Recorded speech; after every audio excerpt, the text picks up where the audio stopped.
Ambassador Linda Thomas-Greenfield, thank you so much for making time for a quick chat with us. Let's get right to it. The outcome of the vote today, it passed comfortably, but the numbers were not as strong as the two earlier UNGA votes. So are you satisfied with the level of international unity, and what's the message to Russia? Unprecedented, historic vote.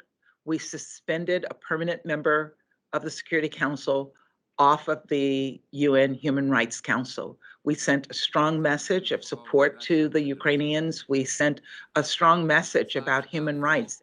Is adopted.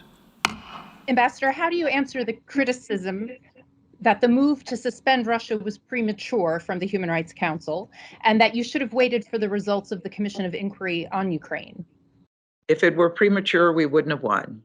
We won today, and yes, there is a commission of inquiry. We want to see the results of that commission of inquiry, but do we have to sit and continue to watch the carnage, watch the horror of Bucha happen over and over again while Russia is sitting on the Human Rights Council? So the commission of inquiry can do its work, but Russia should not be sitting on the Human Rights Council, using the council as a propaganda arm to promote their narrative that somehow Ukraine is responsible for its own destruction.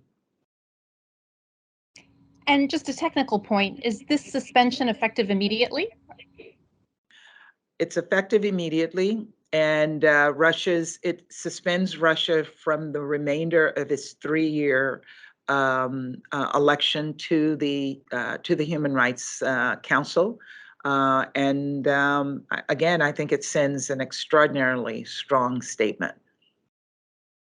Ambassador, are you optimistic that there will be real accountability for the atrocities committed in Ukraine? I am absolutely optimistic and confident that there will be accountability for those atrocities.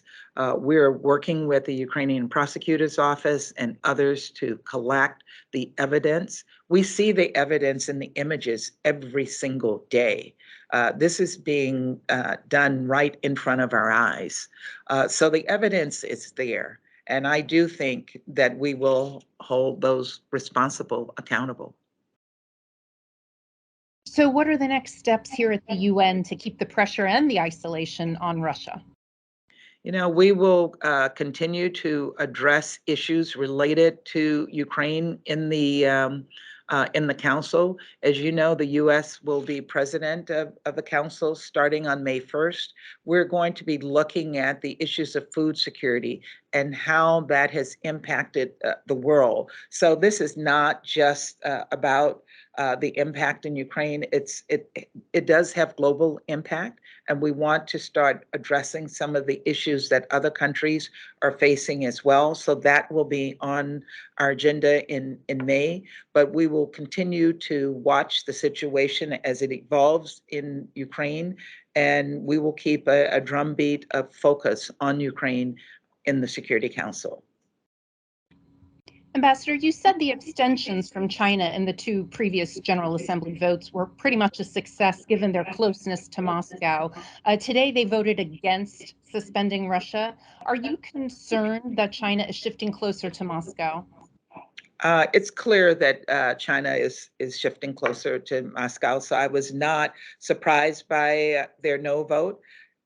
They have made a decision that they want to side with the aggressor in this conflict, and you have to ask them to explain what their motivation is for this.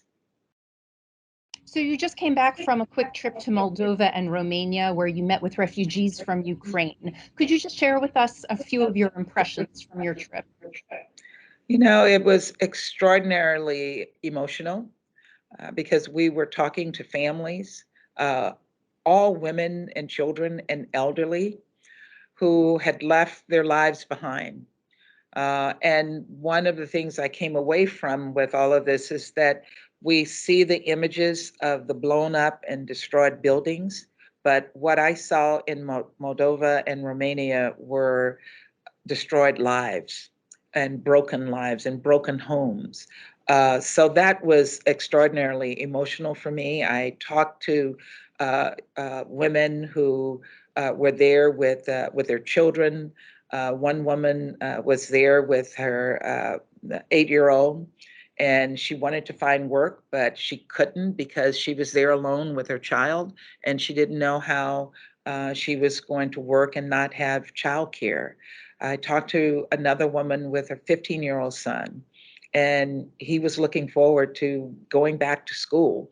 And he was sitting next to his mom, looking really broken and sad. So I got to experience in real time the impact of this war on people's lives. And that was something that was extraordinarily emotional for me. I've done refugee and humanitarian work most of my career. It is never easy to hear people's sorrow, to hear their stories of sadness and what they have experienced. And it felt the same way to me this weekend as it felt when I visited my first refugee camps in 1990. I can imagine. Ambassador, before I let you go, there's another vote today, a historic one, this time in Washington. Judge Ketanji Brown Jackson is set to be confirmed to the Supreme Court. Your thoughts? I'm emotional about that as well. I'm proud. I am. It's taken too long for this to happen, but it's a historic moment, and it's one that I am so proud to be here to witness. And I look forward to what she will be able to accomplish on the court, what she represents on that court, and I hope to one day be able to see her in person and congratulate her for what she has achieved. Ambassador Linda Thomas-Greenfield, thank you so much for your time today. Good, thank you.